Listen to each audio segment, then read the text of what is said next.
Erin has a personality of extremes, I suppose, in that she can be extremely passionate in a very loving and affectionate way, but she can also be quite extreme in, I suppose, a not so positive way.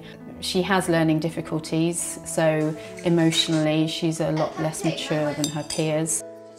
Karen and Steve were originally recommended to me by a neighbour. I went round and I met with both of them and saw the children in the setting, and then Erin started in the following January. The kind of all-inclusive nature of it meant that she got to socialise with some older children, and she responded very, very well to those. It also meant that she had to learn, what was acceptable and unacceptable behaviour around other children. Steve was instrumental in helping us get a statement.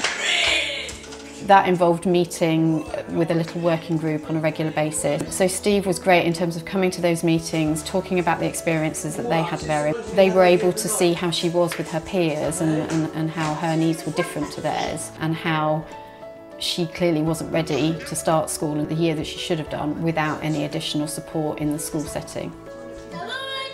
Once we got the statement, we were then able to get Erin's start date deferred, and then the statement itself gave her 25 hours of funding a week, which effectively meant that she could have a one-to-one teaching assistant with her in the classroom. As a result of going to the childminder, there were quite a few other children that were starting at the same time as her, and one of the really important things for Erin is to have familiar people around her. That was pivotal, to be honest, in terms of getting her settled into those first few weeks. How many stars did you get on your chart today? Can you remember? 3. You got 3 stars! The advice I'd give to parents of children with special needs when looking for a setting for their child, be it a nursery or a childminder, is just to really get a feel for the place. Look around, go with your guts, but do your research as well.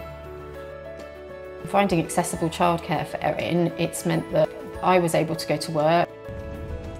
I found Erin's difficulties quite a challenge myself, and I think actually in being able to take myself away from those for a certain percentage of the week has actually been a real benefit to me in terms of my relationship with Erin. Is this what you got?